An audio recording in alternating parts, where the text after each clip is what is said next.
بسم الله الرحمن الرحيم ولله على الناس حج البيت من استطاع إليه سبيلا ومن كفر فإن الله غني عن العالمين.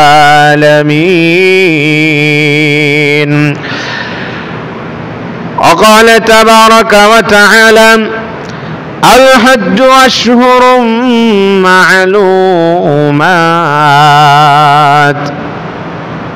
وقال رسول الله صلى الله عليه وسلم من حج لله فلم يرفث ولم يفسق رجع كيوم ولدته أمه أو كما قال عليه الصلاة والسلام. وقال رسول الله صلى الله عليه وسلم من أراد الحج فليتعجل. وقال رسول الله صلى الله عليه وسلم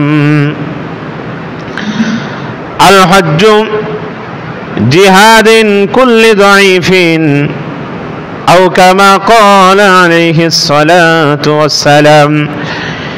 يا أيها الذين آمنوا صلوا عليه وسلموا تسليما. সবাই দরুদ ইব্রাহিম পড়ি জবান খুলে। اللهم صل على محمد وعلى آل محمد كما صليت على إبراهيم وعلى آل إبراهيم إنك حميد مجيد. اللهم بارك على محمد وعلى آل محمد كما باركت على إبراهيم وعلى آل إبراهيم إنك حميد مجيد. الحمد لله সমস্ত প্রশংসা সেই মহান দরবারে যিনি আমাদেরকে ভালোবেসে দয়া করে মায়া করে অতি আদর যত্ন করে মুসলমানের ঘরে জন্ম দিয়ে যে রব্বুল আলামিন আমাদেরকে ধন্য করেছেন এবং অনেককে সামনে হজ ব্রত পালন করার জন্য আল্লাহ সামর্থ্য দিয়েছেন, সে রবের প্রতি আমরা কালিমাতুশ শুকর সবাই জোরে সোরে আমরা পড়ব আলহামদুলিল্লাহ। রাসূলুল্লাহর প্রতি যে রাসূলুল্লাহ সাল্লাল্লাহু আলাইহি ওয়াসাল্লাম বলে গেছেন কিয়ামত পর্যন্ত মানুষ অন্যায় অশ্লীলতা বেহাপনা নির্জলতা নিপীড়ন জুলুম অত্যাচারের শিকার হতেই থাকবে। এ সমস্ত মানুষের বিরুদ্ধে যদি কথা না বলতে পারে এক সময় সমাজ কলুষিত হবে, সমাজে নিপীড়ন নির্যাতন বেড়ে যাবে। সেই রাসূল সাল্লাল্লাহু আলাইহি ওয়াসাল্লামের প্রতি আমরা শত কোটি দরুদ বর্ষিত হোক। আমরা সবাই জোরে সোরে পড়ি সাল্লাল্লাহু আলাইহি ওয়াসাল্লাম। প্রিয় উপস্থিতি আমার, যে ভাইয়েরা 1971, 1886, 2024-এর গণ অভ্যুত্থানে যারা জীবন বিলীন করে দিয়েছেন, যে ভাইরা নিজের সহপাঠীর লাশ নিজের কাঁধে বহন করেছেন, যে মায়েরা নিজের সন্তানের লাশ দেখেছেন, বাবারা নিজের লাশ নিজের সন্তানের লাশ কাঁধে বহন করেছেন, সেই স্বপ্ন বীর পুরুষ, সেই বাংলাদেশের মাদারল্যান্ডকে উজ্জীবিত করা পুরুষগুলোকে আল্লাহ রাব্বুল আলামিন যেন জান্নাতের উঁচু মাকাম দান করে। আমরা সবাই পড়ে আমিন। প্রিয় উপস্থিতি আমার, হজের মৌসুম, তাই দুঃখের সাথে বলতে হয় যে হজ মানুষের মৌলিক 5টি ইবাদতের মধ্যে স্তম্ভের মধ্যে গুরুত্বপূর্ণ বিষয় হচ্ছে হজ।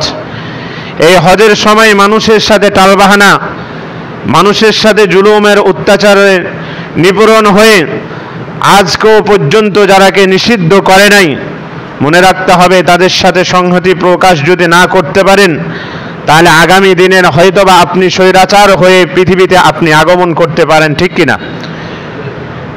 প্রিয় উপস্থিতি আমার, এজন্য হজের কথা বলতে চাই। আমরা হজ মানুষের ওপর ফরজ, কিন্তু সবার ওপর না।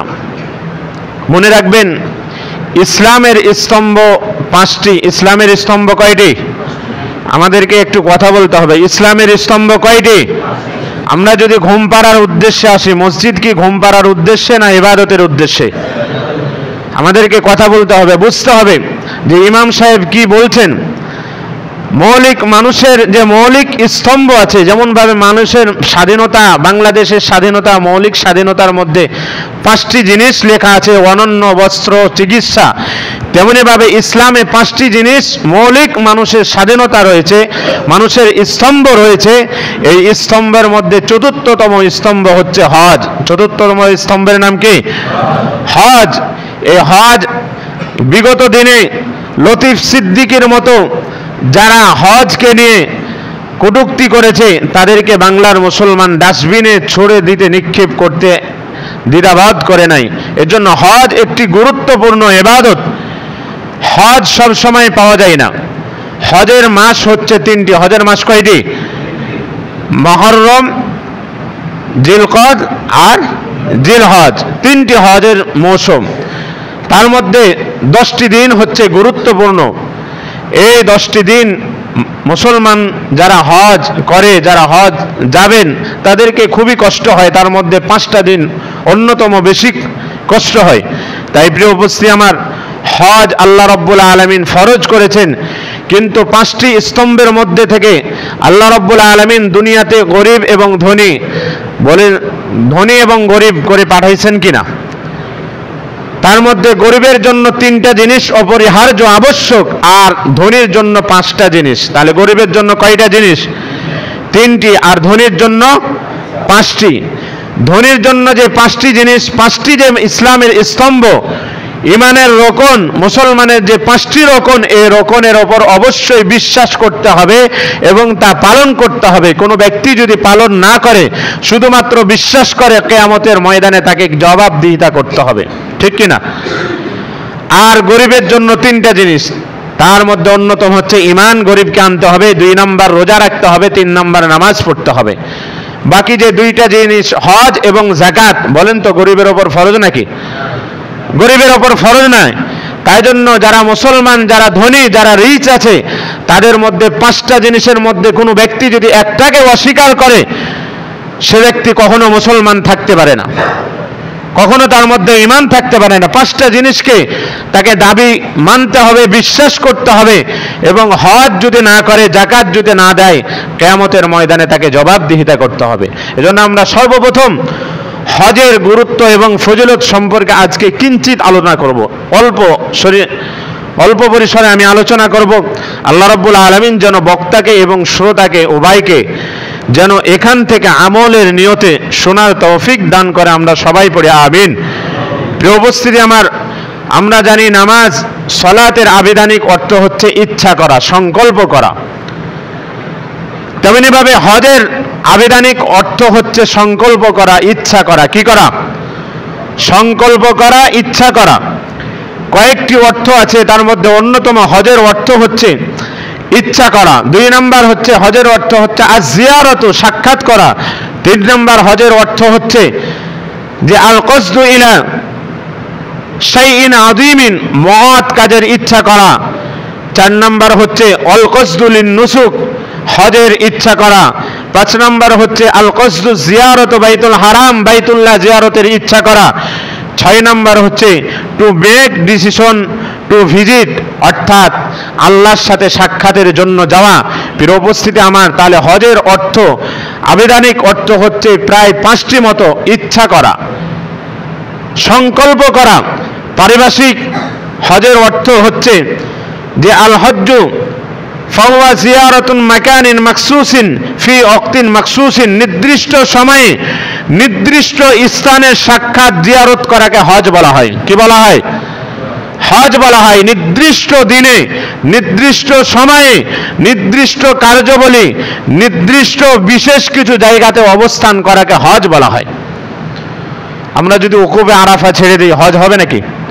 তাওয়াফে জিয়ারত যদি আমরা ছেড়ে দিই, হজ হবে নাকি? আমরা যদি ইহরাম তালবিয়া যদি না পাঠ করি, হজ হবে নাকি? নিয়ত করতে হবে। তাই নির্দিষ্ট দিনে, নির্দিষ্ট সময়ে, নির্দিষ্ট কিছু কার্যাবলী করার নাম, আদায় করার নাম হচ্ছে হজ। এই হজ ইসলামে চতুর্থ রকন, ইসলামের চতুর্থ রকন এবং নবম হিজরিতে হজ ফরজ হয়েছে। কয় হিজরিতে? কথা বলেন। নবম হিজরিতে হজ ফরজ হয়েছে। আল্লাহ রাব্বুল আলামিন কোরআন শরীফের মধ্যে একটা আয়াতে কারিমা নাজিল করেছেন। যারা সূরাত ইমরান পড়তে জানি, সূরাত ইমরানের মধ্যে 4 নম্বর পারার 1 নম্বর পৃষ্ঠার শেষের দিকের ওপরে, হয়তোবা শেষের দিক থেকে লাইন থেকে 3 অথবা 5 লাইনের ওপরে আল্লাহ রাব্বুল আলামিন বলেন, ওয়ালিল্লাহি আলান নাসি হিজ্জুল বাইতি মান ইসতাতা ইলাইহি সাবিলা। হে দুনিয়াবাসী, তোমাদের ওপর হজ ফরজ করা হয়েছে, তোমরা তোমাদের মধ্য থেকে যারা মদিনা শরীফ অথবা মক্কা শরীফ যাওয়ার জন্য পৌঁছতে সক্ষম, যেতে পারবে, পৌঁছতে সক্ষম হবে, তাদের ওপর হজ ফরজ করা হয়েছে।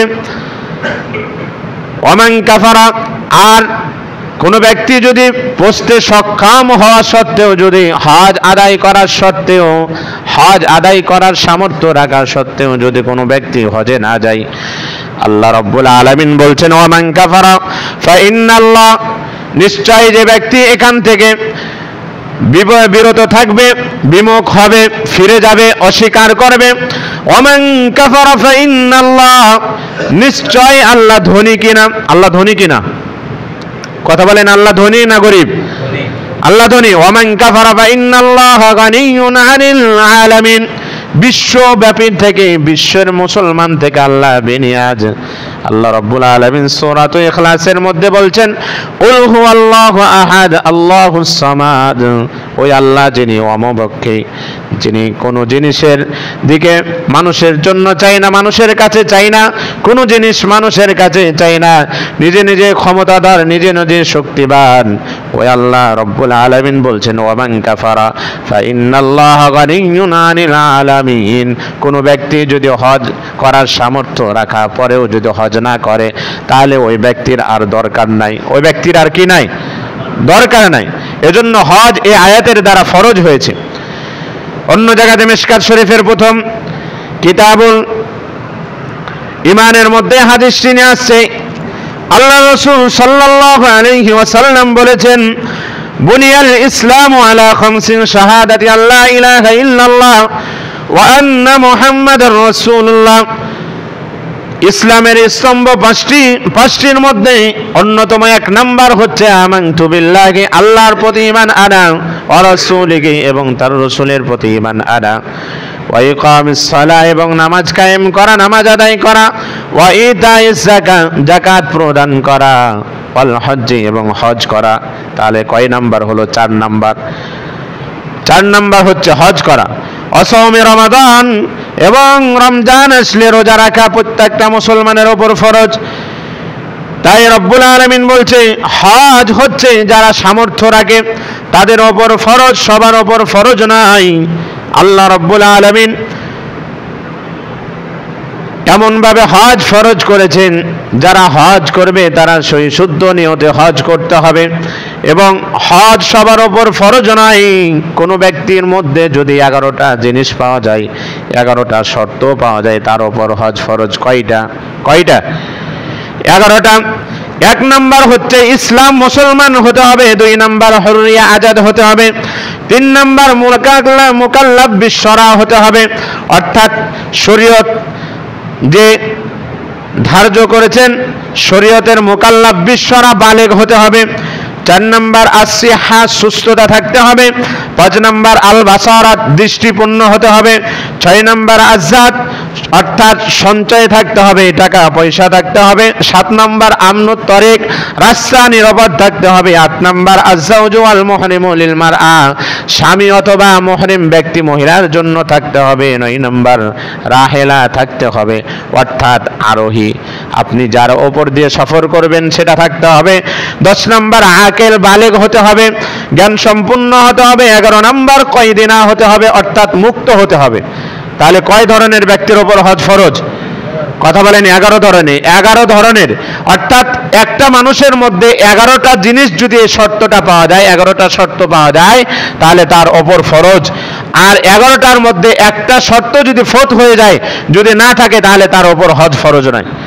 10টা আছে কিন্তু মুসলমান নয়, বলেন তো হজ ফরজ নাকি? কোন ব্যক্তির টাকা আছে, সব কিছু আছে, কিন্তু রাস্তার যাতায়াত নাই, সে ব্যক্তি রাস্তাতে গেলে মেরে ফেলবে, তাহলে তার উপর হজ ফরজ নাই। রাসূলুল্লাহ সাল্লাল্লাহু আলাইহি ওয়াসাল্লাম থেকে বর্ণনা করা হয়েছে, 1 নাম্বার ইসলাম হতে হবে, কারণ বাইতুল্লাহ মুসলমানদের জন্য হারাম, প্রবেশ করা হারাম। আল্লাহ রাব্বুল আলামিন সূরাতুত তাওবার মধ্যে বলছেন, ইয়া আইয়ুহাল্লাযীনা আমানু ইন্নামাল মুশরিকুনা নাজাসুন ফালা ইয়াকরাবুল মাসজিদাল হারাম। হে দুনিয়াবাসী, হে মুসলমান, বাইতুল্লাহ তাওয়াফ করা হচ্ছে, মুশরিক যারা তাদের জন্য হারাম, প্রবেশ করা হারাম, কারণ মুশরিকরা হচ্ছে নাপাক। মুশরিকরা কি? নাপাক। এজন্য কাবা যেতে লেগে দেখবেন একটি গেট আছে, সেখানে মুশরিকদের ঢোকা হারাম লেখা আছে, লা তাদখুলুল মুশরিকিনা ওয়াল ইয়াহুদা, মুশরিকদের সেখানে ঢোকা নিষিদ্ধ। রাসূলুল্লাহ সাল্লাল্লাহু আলাইহি ওয়াসাল্লাম দ্বিতীয় জনের নাম বললেন হুরিয়া, আজাদ হতে হবে, আবদান মামলুকান শাইইন লা ইয়াকদিরু। 2 নাম্বার রাসূলুল্লাহ বলছেন, যে ব্যক্তি হজ করবে সে ব্যক্তি হতে আজাদ হতে হবে, সে ব্যক্তি যদি গোলাম হয় তাহলে তার উপর হজ ফরজ নাই। আবদান মামলুকান, এমন গোলাম যে ব্যক্তি কারো অধীনস্থ। শাইইন লা ইয়াকদিরু আলাইহি, সে ব্যক্তি সমর্থন রাখে না, এই গোলাম ব্যক্তির ওপর হজ ফরজ নাই। 3 নাম্বার মুকাল্লাফ বিশ্বরা হতে হবে, অর্থাৎ আপনাকে বালেগ হতে হবে, বালেগ হলে আপনার শরীয়তের বিধিবিধান আপনার ওপর আরোপিত হবে, নতুবা আরোপিত হবে না। আল্লাহ রাসূল সাল্লাল্লাহু আলাইহি ওয়াসাল্লাম বলছেন, রুফিয়াং সালাসে আকলামিন, আং সালাসাতে আকলামিন, 3 ব্যক্তির থেকে শরীয়তের কলম উঠিয়ে নেওয়া হয়েছে। কয় ব্যক্তির ওপর থেকে? কথা বলেন, কয় ব্যক্তির ওপর থেকে? 3 ব্যক্তির ওপর থেকে শরীয়তের কলম উঠিয়ে নেওয়া হয়েছে। 1 নাম্বার আন-নাইমু হাত্তা ইয়াস্তায়কিদা, কোন ব্যক্তি যদি ঘুমান্ত থাকে, এই ব্যক্তির ওপর শরীয়তের বিধিবিধান আরোপিত হয় না। অর্থাৎ কোন ব্যক্তি যদি ঘুমান্ত থাকে, যতক্ষণ পর্যন্ত ঘুম না ভাঙবে ততক্ষণ পর্যন্ত তার ওপর শরীয়তের হুকুম আরোপিত হয় না। 2 নাম্বার, যে ব্যক্তি মাজনুন, যে ব্যক্তি পাগল থাকবে, সেই ব্যক্তির ওপরও শরীয়তের হুকুম আরোপিত হয় না। 3 নাম্বার, যে ব্যক্তি বালেগ না হবে, অর্থাৎ নাবালেগ হবে, এই ব্যক্তি হাত্তা ইয়াকবিরা, যতক্ষণ পর্যন্ত বড় না হবে ততক্ষণ পর্যন্ত শরীয়তের বিধিবিধান তার উপর আরোপিত হবে না। প্রিয় উপস্থিতি আমার, এই জন্য মুকাল্লাফ বিশ্বরা হতে হবে, বালেগ হতে হবে। 4 নাম্বার আসিহা হতে হবে, অর্থাৎ সুস্থ হতে হবে, সুস্থ থাকতে হবে। বলেন তো অসুস্থ ব্যক্তির ওপর কি হজ ফরজ নাকি? কোরআনের মধ্যে সূরাতুন নূরের মধ্যে 18 নাম্বার পারার মধ্যে খুলে দেখেন, আল্লাহ রাব্বুল আলামিন বলছেন, লাইসা আলাদ দুআফাই ওয়ালা আলাল মাওদা ওয়ালা, আল্লাহ রাব্বুল আলামিন বলছেন, কোন ব্যক্তি যদি অসুস্থ থাকে, অথবা কোন ব্যক্তি যদি রুগ্ন থাকে, অথবা কোন ব্যক্তি যদি অসুস্থ রুগ্ন থাকে, তাহলে তার উপর হজ ফরজ নাই, অতএব সুস্থ ব্যক্তি থাকতে হবে। 5 নাম্বার আল বাসারা, দৃষ্টি থাকতে হবে। অন্ধ ব্যক্তির উপর হজ ফরজ নাকি? অন্ধ ব্যক্তির উপর হজ ফরজ নাকি? অন্ধ ব্যক্তির উপর হজ ফরজ না। লাইসা আলাল আ'মা, সূরাতুন নূরের মধ্যে 18 নাম্বার পারার মধ্যে আল্লাহ রাব্বুল আলামিন বলছেন, লাইসা আলাল আ'মা হারাজ, যদি অন্ধ ব্যক্তি থাকে এর ওপর কোনো দোষ নাই, এ যদি অন্যায় করে তবুও দোষ নাই, না জেনে শুনে অন্যায় করলেও দোষ নাই। প্রিয় উপস্থিতি আমার, এই জন্য শরীয়তের হুকুম তার উপর আরোপিত হয় না। লাইসা আলাল আমা। 6 নাম্বার আজ্জা, অর্থাৎ আপনাকে গেঞ্জি, টাকা পয়সা সব কিছু এগুলো থাকতে হবে। আপনি যদি ফকির অথবা যদি গরিব হন তাহলে আপনার ওপর ফরজ নাই। 7 নাম্বার, আপনার তরিক অর্থাৎ না রাস্তা নিরাপদ থাকতে হবে। আপনি রাস্তাতে যেতে যেতে যদি শত্রুর আক্রমণের শিকার হন তাহলে আপনার ওপর হজ ফরজ নয়। আপনি যদি কোনো নৌকা অথবা কোনো প্লেন যদি না পান তবুও আপনার ওপর হজ ফরজ নয়। 8 নাম্বার, আয-যাওজু ওয়াল মুহরিমু লিল মারআতি। 8 নাম্বার হচ্ছে কোনো মহিলা যদি যায় তাহলে তার সাথে মুহরিম অথবা স্বামী থাকতে হবে। মুহরিম অথবা কি থাকতে হবে? স্বামী থাকতে হবে। মনে রাখবেন, আজকাল মানুষকে দেখছি বা অনেক মহিলা, ছেলে নাই কেউ নাই কিন্তু হজের জন্য পাগল, মুআল্লিম নিয়ে চলে যাচ্ছে। মনে রাখবেন, 1000 কোটি টাকাও খরচ করলে মহিলার হজ আদায় হবে না। রাসূলুল্লাহ বলছেন যে কোনো ব্যক্তি যদি বাড়ি থেকে বাইতুল্লাহ পর্যন্ত 48 মাইল যদি দূরে হয়, যদি বাইতুল্লাহ যদি বাড়ি থেকে 48 মাইল দূরে হয়, ওই মহিলার জন্য সফর করা জায়েজ নাই। ওই মহিলার জন্য সফর করা হচ্ছে হারাম। আমরা 48 মাইল একটা মেয়েকে ঢাকা শহরে পাঠিয়ে দিই, অথচ তার সাথে কোনো মাহরাম থাকে না, তার সাথে স্বামী থাকে না। এগুলো সব স্পষ্ট কোরআন এবং হাদিস যদি আপনি জানতে যান, ঘাটাঘাটি করতে যান, বাবার ওপর যতগুলো খারাপ উদ্দেশ্যে ওই মহিলা থাকবে বা জেনা অথবা যাই কিছু করুক না কেন, পিতা মাতার আমল নামায় সদকায়ে জারি হিসাবে লেখা হবে। নাউজুবিল্লাহ বলবেন না? এজন্য কোনো মহিলা যদি হজ করতে যায় তাহলে শর্ত হচ্ছে তাকে মুহরিম থাকতে হবে। 2 নাম্বার, স্বামী থাকতে হবে। কি থাকতে হবে? মুহরিম থাকতে হবে। আর 2 নাম্বার কি থাকতে হবে? স্বামী থাকতে হবে। মুহরিম ছেলে, জামাই, শ্বশুর অথবা বাবা, ভাই, এগুলো থাকতে হবে। এগুলো হচ্ছে মুহরিম। যাদের সাথে বিবাহ আবদ্ধ হারাম তারাকে মুহরিম বলা হয়। তারাকে কি বলা হয়? মুহরিম বলা হয়। 9 নাম্বার, রাহেলা থাকতে হবে। অর্থাৎ আপনি যে হজে যাবেন, বাইতুল্লাহতে যাবেন, এই কিসে চড়ে যাবেন? আপনি রিক্সাতে না নৌকাতে না এরোপ্লেনে না জাহাজে, এটা থাকতে হবে। আপনি হেঁটে হেঁটে যাচ্ছেন না, আপনার হজ আদায় হবে না। রাসূলুল্লাহ সাল্লাল্লাহু আলাইহি সাল্লামের জামানায় মান্নত করেছিল যে আমি হেঁটে হেঁটে হজ করব। রাসূলুল্লাহ বলেছেন, নিষেধ করেছিলেন। তখনও হেঁটে হেঁটে মানুষ হজ করত, তবুও উট ছিল, উটের ওপর হজ করতে রাসূলুল্লাহ উৎসাহিত করেছেন। এজন্য প্রিয় উপস্থিতি, আমার রাহেলা থাকতে হবে, যানবাহন থাকতে হবে, যানবাহনের ব্যবস্থা থাকতে হবে। 10 নাম্বার, আকেল হতে হবে। আপনি জ্ঞান সম্পন্ন থাকতে হবে। বলেন তো, মাজনুন পাগলের ওপর হজ ফরজ নাকি? পাগলের ওপর হজ ফরজ নাই। 11 নাম্বার, কয়েদির ওপর হজ ফরজ নাই। 11 নাম্বার কি বললাম? কয়েদির ওপর হজ ফরজ নাকি? কয়েদির ওপর হজ ফরজ নাই। আমরা জানলাম 11 প্রকার মানুষের ওপর বা 11টা শর্ত যদি কোনো মানুষের মধ্যে পাওয়া যায় তাহলে তার ওপর হজ ফরজ, আর একটা যদি ফৌত হয়ে যায় তাহলে তার ওপর হজ ফরজ নয়। আমরা এখন জানবো যে রাসূলুল্লাহ সাল্লাল্লাহু আলাইহি ওয়াসাল্লামের হাদিস থেকে হজের ফজিলত। আমরা অনেক টাকা আছে, অনেক পয়সা আছে, হজে যেতে গড়িমসি করি কি করি না? কথা বলেন, করি কি করি না? রাসূলুল্লাহ সাল্লাল্লাহু আলাইহি ওয়াসাল্লাম বলছেন, কোন ব্যক্তি যদি বাড়ি থেকে বের হয় আর প্রতি কদমে, রাসূলুল্লাহ বলছেন যে হাসানাতান, প্রতি কদমে একটা করে সওয়াব লেখা হয়। বলেন সুবহানাল্লাহ। আপনি যদি বাড়ি থেকে রিক্সাতে যান, যতটা পেট্রোল মারবে ততটা সওয়াব লেখা হবে। যতটা ট্রেনের ইঞ্জিন ঘুরবে, চাকা ঘুরবে, ততটা সওয়াব লেখা হবে। যত মিনিট প্লেন উড়বে ততটা সওয়াব লেখা হবে। এটা কে বলেছেন বলেন তো? রাসূল বলে নাই? রাসূল বলেছেন। রাসূলুল্লাহ 2 নাম্বার, কোন ব্যক্তি যদি হজ করে, মাহিয়া আনহু সাইয়্যাতিন, রাসূলুল্লাহ বলছেন কোন ব্যক্তি যদি হজের সফরে বের হয় তাহলে একটা একটা করে তার আমলনামা থেকে তার গুনাহ মাফ হতে থাকে। বলেন সুবহানাল্লাহ। 3 নাম্বার, রাসূলুল্লাহ বলছেন যে দারাজাতিন, তার একটা একটা করে বুলন্দ মর্তবা বুলন্দ হতে থাকে। বলেন সুবহানাল্লাহ। তাহলে হজ করার ফজিলত আমরা শুধু এতটুকু নয়, রাসূলুল্লাহ সাল্লাল্লাহু আলাইহি ওয়াসাল্লাম, তিরমিজি শরীফের হাদিস 811 নম্বর হাদিস, রাসূলুল্লাহ সাল্লাল্লাহু আলাইহি ওয়াসাল্লাম হজের ফজিলত বর্ণনা করতে গিয়ে বলেন, عن أبي هريرة رضي الله تعالى عنه قال قال رسول الله صلى الله عليه وسلم রাসূলুল্লাহ সাল্লাল্লাহু আলাইহি ওয়াসাল্লাম বলেছেন, মান হাজ্জা লিল্লাহি ফালাম ইয়ারফুস, কোন ব্যক্তি যদি আল্লাহর জন্য হজ করে, তাহলে হজ কার জন্য করতে হবে?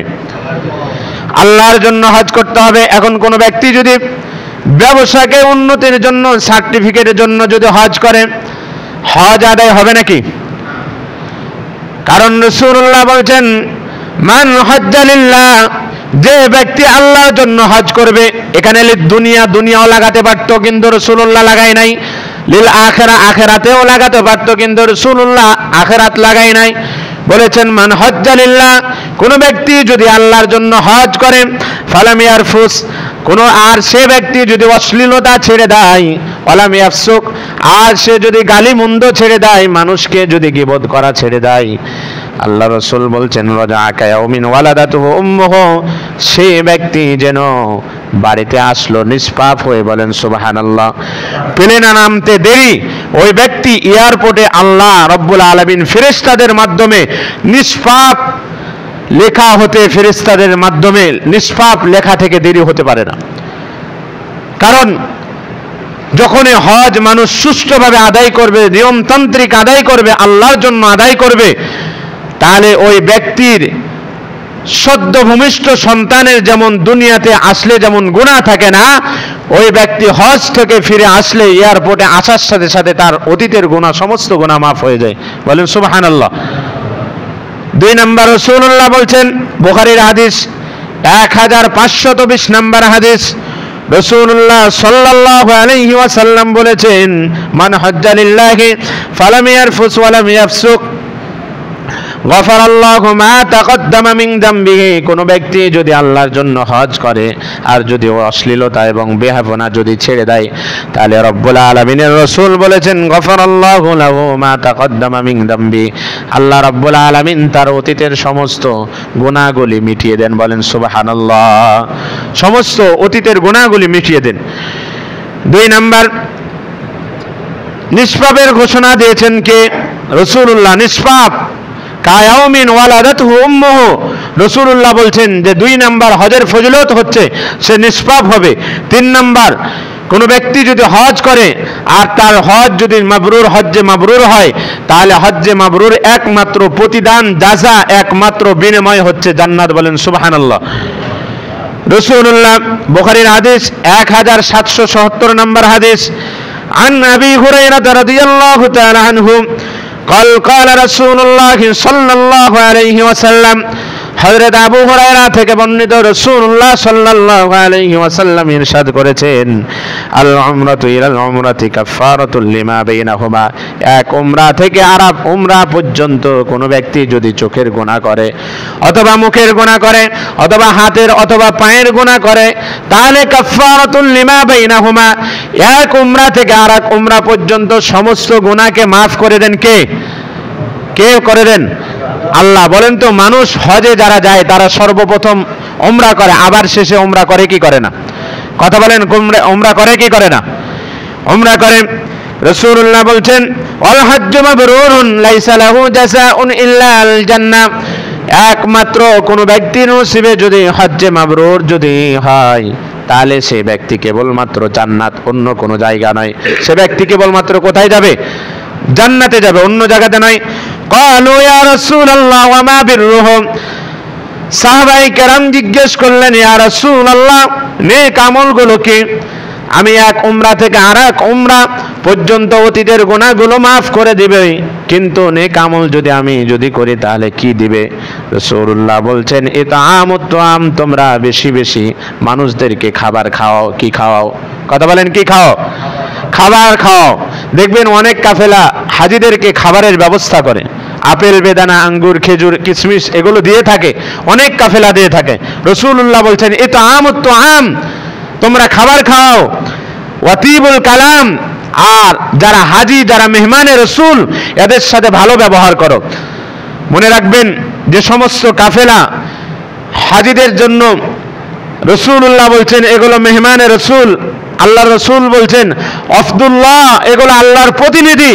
এদের সাথে যারা খারাপ আচরণ করে আসলে মূলত এরা সোয়াবের জন্য, এরা সেবার জন্য হাজিদেরকে নিয়ে যায় না, এরা ব্যবসার জন্য নিয়ে যায়, ঠিক কিনা? কারণ অনেক মানুষ আমি দেখেছি, অনেক হাজি সাহেবের কাছে শুনেছি মুআল্লিম সৌদি আরবে গেলে চিনে না। আছে না নাই এমন মুআল্লিম? অতীবুল কালাম, রাসূলুল্লাহ বলছেন যে তাদের সাথে ভালো ব্যবহার করো, ভালো কথা বলো, ভালো আচরণ করো, অতীবুল কালাম। এজন্য প্রত্যেকটা মানুষের সাথে আমি আপনি যেখানেই দেখা হোক না কেন ভালো ব্যবহার করব, ভালো মতো কথা বলবো। রাসূলুল্লাহ সাল্লাল্লাহু আলাইহি সাল্লাম হজের গুরুত্ব বুঝাতে গিয়ে বলছেন সর্বোত্তম আমল হচ্ছে হজ। সর্বোত্তম আমল কি? হজ। বুখারীর 26 নম্বর হাদিস, রাসূলুল্লাহ হযরত আবু হুরায়রা থেকে বর্ণিত, সুইলা রাসূলুল্লাহ সাল্লাল্লাহু আলাইহি ওয়াসাল্লাম, হযরত আবু হুরায়রা একদা আল্লাহর রাসূল সাল্লাল্লাহু আলাইহি ওয়াসাল্লামকে জিজ্ঞেস করছেন, আইয়ুল আমালি আফদালু ইয়া রাসূলুল্লাহ, হে রাসূল সবচেয়ে উত্তম আমল কোনটি? আল্লাহর রাসূল সাল্লাল্লাহু আলাইহি ওয়াসাল্লাম বলছেন, আল ঈমানু বিল্লাহি ওয়া রাসূলিহি, এক নাম্বার উত্তম আমল হচ্ছে আল্লাহ এবং তার রাসূলকে বিশ্বাস করা। কাকে বিশ্বাস করা? আল্লাহ এবং তার রাসূলকে বিশ্বাস করা। বলেন তো, যারা কোরআনকে বিশ্বাস করে তারা আল্লাহকে বিশ্বাস করে কিনা? কথা বলেন, যারা কোরআনকে বিশ্বাস করে তারা আল্লাহকে বিশ্বাস করে কিনা? যারা জুলুম, অত্যাচার, নিপীড়ন যারা চালায়, যারা কোরআনকে বিশ্বাস করে না, যারা লিমন 18 বছর অথবা 14 বছরের সন্তানকে কোরআনের জন্য 11 মে হত্যা করে, তারা কখনো আল্লাহকে বিশ্বাস করে না, রসুলকে বিশ্বাস করে না, ঠিক কিনা? বাংলাদেশে যারা সংহতি প্রকাশ না করবে আজকের দিনেও, মনে রাখবেন অতীতে যারা চলে গেছেন, যারা জুলুম, অত্যাচার, নিপীড়ন, নির্যাতন, যারা পশ্চাত্যের আধিপত্য কায়েম করতে চায়, মনে রাখবেন নারী সংস্কার কমিশন যারা বাস্তবায়ন করতে চায়, তাদেরকে ওলামায়ে কেরামের রক্তের ওপর দিয়ে বাংলাদেশে এ বাস্তবায়ন করতে হবে, তবে তাছাড়া অন্য কোনো পন্থা নাই, ঠিক কিনা? আজকে বাংলাদেশে সংহতি প্রকাশ করার জন্য কিছু মানুষকে দেখছি পতেঙ্গা ব্রিজে ঘুরতে যায়। মনে রাখবেন এ সমস্ত মানুষ আগামী দিনের স্বৈরাচার, এ সমস্ত মানুষ আগামী দিনের জালেম, নির্যাতিত, জুলুম এরাই করবে। এজন্য কোরআনের ওপর যারা বিশ্বাস করে, আল্লাহর ওপর বিশ্বাস করে, রাসূলুল্লাহ বলছেন এটা হচ্ছে সর্বোত্তম আমল, এটা হচ্ছে সর্বোত্তম আমল। 2 নম্বর রাসূলুল্লাহকে বলছেন কিলা সুম্মা মাদা ইয়া রাসূলুল্লাহ, 2 নম্বর আমল কি? রাসূলুল্লাহ বলছেন আল জিহাদ ফি সাবিলিল্লাহ, আল জিহাদ ফি সাবিলিল্লাহ। যারা মসজিদ এবং মাদ্রাসার আস্তানাগুলোতে যারা হামলা করে, জঙ্গি বলে আস্তানা করে, যারা সন্ত্রাসী ত্যাগ লাগিয়ে যারা বলে যে মসজিদে এরা সন্ত্রাস কায়েম করতেছিল, বলেন তো মুসলমানের কলিজার জায়গা, সর্বোত্তম জায়গা হচ্ছে মসজিদ না মসজিদ কিনা? মসজিদ। আজকে মিডিয়াগুলো, হলুদ মিডিয়া, সবুজ মিডিয়াগুলো, তারা মসজিদকে সন্ত্রাসের জায়গায় তারা ফেলে দিচ্ছে। মনে রাখবেন এটা হচ্ছে মুসলমানদের জায়গা, সর্বোত্তম জায়গা। প্রিয় উপস্থিতি আমার, রাসূলুল্লাহ সাল্লাল্লাহু আলাইহি সাল্লাম 3 নাম্বার বলছেন যে আল হজ্জু মাবরুরুন, 3 নাম্বার উত্তম আমল হচ্ছে হজ্জে মাবরুর। 3 নাম্বার উত্তম আমল কি? হজ্জে মাবরুর। 4 নাম্বার গরিবদের জন্য হজ হচ্ছে, জিহাদ হচ্ছে হজ। গরিবদের জন্য জিহাদ কি? হজ। আল হজ্জু জিহাদুন কুল্লু যায়িফিন, রাসূলুল্লাহ বলছেন গরিবেরা তো হজ করতে যেতে পারবে না, না জিহাদে যেতে পারবে না। রাসূলুল্লাহ বলছেন আল হজ্জু জিহাদুন, যে হজ হচ্ছে গরিবদের জন্য হচ্ছে জিহাদ। হজ গরিবদের জন্য কি? জিহাদ। কোন গরিব যদি জিহাদে যায় তাহলে হজ করলে যে ধনী মানুষ যে সওয়াব ইনকাম করে, একটা যদি গরিব মানুষ জিহাদে যায় তার ততটুকু আমল নামায় সওয়াব লিখে দেওয়া হয়। বলেন সুবহানাল্লাহ। 5 নম্বর 6 নম্বর নারীদের ওপর জিহাদ হচ্ছে হজ্জে মাবরুর। নারীরা হজে জিহাদে যেতে পারে না, কিন্তু হজে যেতে পারে কিনা? কথা বলেন, হজে যেতে পারে কিনা? রাসূলুল্লাহ আম্মা জান উম্মুল মুমিনিন আনা আয়েশা উম্মুল মুমিনিন রাদিয়াল্লাহু তাআলা আনহা, বুখারীর হাদিস 1502 নম্বর হাদিস। রাসূলুল্লাহ সাল্লাল্লাহু আলাইহি সাল্লামকে নিজের স্ত্রী জিজ্ঞেস করছেন, ইয়া রাসূলুল্লাহ লাম নারা জিহাদ ফি সাবিলিল্লাহ, ইয়া রাসূলুল্লাহ আমরা কি জিহাদে যেতে পারবো না? রাসূলুল্লাহ বলছেন না, ওয়ালাকিন্নাল জিহাদ হজ্জ মাবরুরুন, তোমাদের জন্য জিহাদ হচ্ছে ওয়ালাকিন্নাল আফদলুল জিহাদ হজ্জ মাবরুরুন, তোমাদের জন্য উত্তম জিহাদ হচ্ছে হজ করা। বলেন সুবহানাল্লাহ, হজ্জে মাবরুর। 7 নাম্বার, হাজিরের কোন যে হাজি যায় বাড়ি থেকে নিয়ে দায়িত্বভার আল্লাহর কাঁধে পড়ে যায়। বলেন সুবহানাল্লাহ, বাড়ি থেকে বের হতে দেরি আল্লাহর জিম্মায়, সে ব্যক্তি যেতে দেরি নয়। রাসূলুল্লাহ সাল্লাল্লাহু আলাইহি ওয়াসাল্লাম মুসনাদে হুমায়দের মধ্যে হাদিসটি আছে 1121 নম্বর হাদিস, সালাসাতুন ফি দিমানিল্লাহি তাআলা, আল্লাহর রাসূল সাল্লাল্লাহু আলাইহি ওয়াসাল্লামের সাহাবী হযরত আবু হুরায়রা থেকে বর্ণিত, রাসূলুল্লাহ ইরশাদ করেছেন 3 ব্যক্তির দায়িত্বভার আল্লাহ গ্রহণ করেন। কয় ব্যক্তি? 3 ব্যক্তির দায়িত্বভার আল্লাহ গ্রহণ করেন, জিম্মাদারি আল্লাহ নেন। রাজুলুন খরাজা মিন বাইতিহি ইলাল মসজিদি মিন মাসাজিদিল্লাহ, কোন ব্যক্তি যদি বাড়ি থেকে মসজিদে যদি বের হয়ে আসে নামাজের জন্য অথবা হজের জন্য, তাহলে সেই ব্যক্তির জিম্মাদারি কে নেন? আল্লাহ। 2 নাম্বার, ওয়ারাজুলুন খরাজা গাজিয়ান ফি সাবিলিল্লাহ, কোন ব্যক্তি যদি জিহাদের উদ্দেশ্যে বাড়ি থেকে বের হয়ে যায়, তাহলে জিহাদ করা পর্যন্ত, গাজীর নাম করা পর্যন্ত সেই ব্যক্তির জিম্মাদারি আল্লাহ নিয়ে নেয়। 3 নাম্বার, আল্লাহ রাসূল বলছেন ওয়ারাজুলুন খরাজা হাজ্জান, কোন ব্যক্তি যদি বাড়ি থেকে হজের জন্য বের হয়, তাহলে এই ব্যক্তির জিম্মাদারি কে নেন? আল্লাহ নেন। 3 ব্যক্তি আল্লাহর জিম্মায় থাকে। হাজিগণ আল্লাহ তাআলার প্রতিনিধি বা মেহমান। রাসূলুল্লাহ সাল্লাল্লাহু আলাইহি ওয়াসাল্লাম মুসনাদে বাজ্জারের মধ্যে হাদিসটি আছে 1661 নাম্বার 1661 নাম্বার হাদিস, রাসূলুল্লাহ সাল্লাল্লাহু আলাইহি ওয়াসাল্লাম ইরশাদ করেন, আল হজ্জ ওয়াল উমরা ওয়াফদুল্লাহ, যারা হজগণ, যারা হাজীগণ, যারা উমরা করে, যারা হজ করে, এরা হচ্ছে আল্লাহর প্রতিনিধি, আল্লাহর মেহমান। বলেন সুবহানাল্লাহ, এরা কি? আল্লাহর মেহমান, আল্লাহর প্রতিনিধি। ইনদাহু আজাবাহুম, তারা যদি মদিনা অথবা মক্কার মধ্যে দোয়া করে, তাহলে আল্লাহ রাব্বুল আলামিন সরাসরি কবুল করে থাকেন। বলেন সুবহানাল্লাহ, আমরা জোরে একটু বলি সুবহানাল্লাহ। অন্য জায়গাতে রাসূলুল্লাহ বলছেন, শুধু তাই নয়, ওয়া ইন ইস্তাগফারুহু গফারা লাহুম, সে যদি ক্ষমা চায়, আল্লাহ দুনিয়াতে আমি বাংলাদেশে আমি অমুক কাজ করেছি, আল্লাহ তুমি মাফ করে দাও, তাহলে আল্লাহ রাসূল বলেছেন ইস্তাগফারুহু গফারা লাহুম, সে ব্যক্তি যদি ক্ষমা চায় আল্লাহর দরবারে, আল্লাহ রাব্বুল আলামিন ক্ষমা করবেন।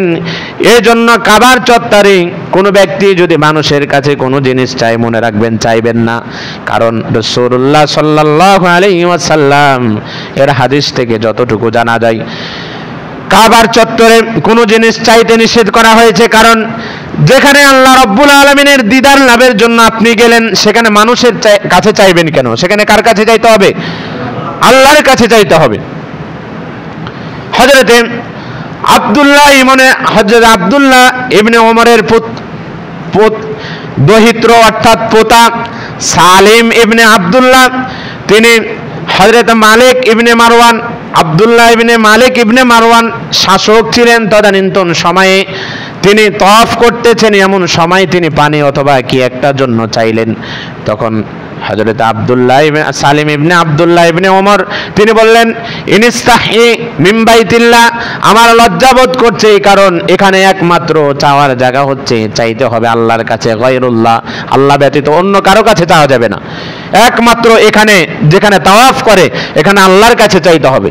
তাওয়াফের এত মর্যাদা, রাসূলুল্লাহ বলছেন, মুসনাদে বাজ্জারের মধ্যে হাদিসটা নিয়ে আসছে, মান তাওয়াফা বিল বাইতি, কোন ব্যক্তি যদি তাওয়াফ করে, কাবা চত্বর যদি তাওয়াফ করে, তাহলে এমন সওয়াব, রাসূলুল্লাহ বলছেন, ওয়াসাল্লা রাকাতাইনি, আর 2 রাকাত যদি কাবা চত্বরে তাওয়াফ করার পরে নামাজ পড়ে, কায়েত কি রাকাবাতিন, কোন ব্যক্তি যদি একটা গোলাম আজাদ করে, যে পরিমাণ সওয়াব আল্লাহ রাসূল বলছেন, কোন ব্যক্তি যদি তাওয়াফ করে, তাহলে সেই পরিমাণ সওয়াব তার আমলনামায় লিখে দেওয়া হবে। বলেন সুবহানাল্লাহ। এজন্য প্রত্যেক দিন যারা হজে যাবেন প্রত্যেক দিন নিম্নে একটা করে তাওয়াফ করবেন, অন্তত একটা করে তাওয়াফ করবেন। আমার সৌভাগ্য হয়েছে প্রায় 10টা মতো তাওয়াফ করেছি। আমি পুরো কোরআন শরীফ তাওয়াফ করছি আর পড়ছি মোবাইলে পুরো।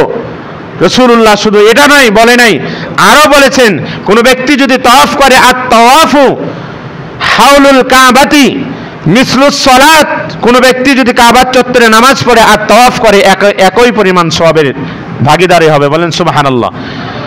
রাসূলুল্লাহ বলছেন ইন্নাকুম তাতাকাল্লামুনা ফীহি আলা ইন্নাকুম তাতাকাল্লামুনা ফীহি as-সালাত, তোমরা নামাজের মধ্যে কথা বলতে পারো না, ওয়া ইন্নাকুম তাতাকাল্লামুনা লিমান খায়রান, আর তোমরা তাওয়াফের মধ্যে কথা বলতে পারো, দোয়া দুরুদ করতে পারো, অন্য কিছু বলতে পারো, কিন্তু নামাজের মধ্যে কথা বলতে পারো না। তবে তোমরা যদি তাওয়াফ করতে হয়, যদি কথা বলতে হয়, তাহলে উত্তম কথা বলবা, কোনো অশ্লীলতা বেহায়াপনা।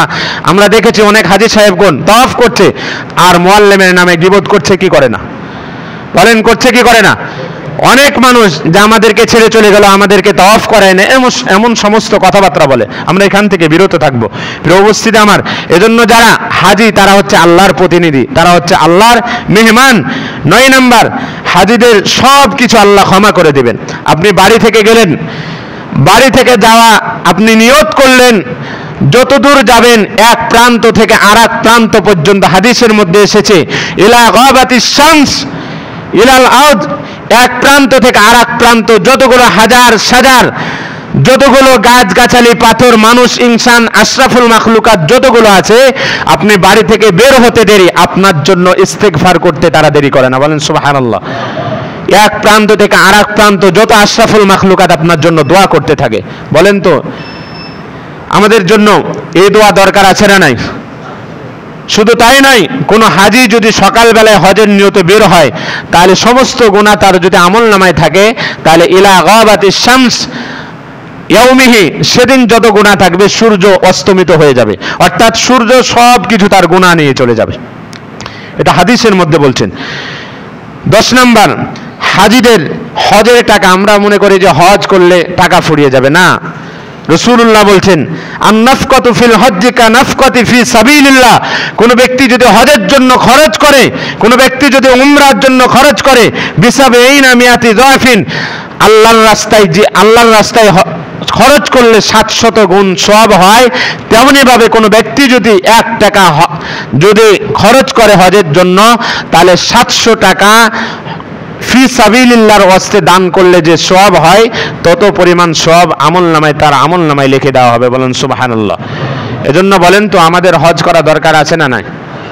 আমরা বিলম্ব করব না জলদিতে করব? কথা বলেন, বিলম্ব করব না জলদিতে করব?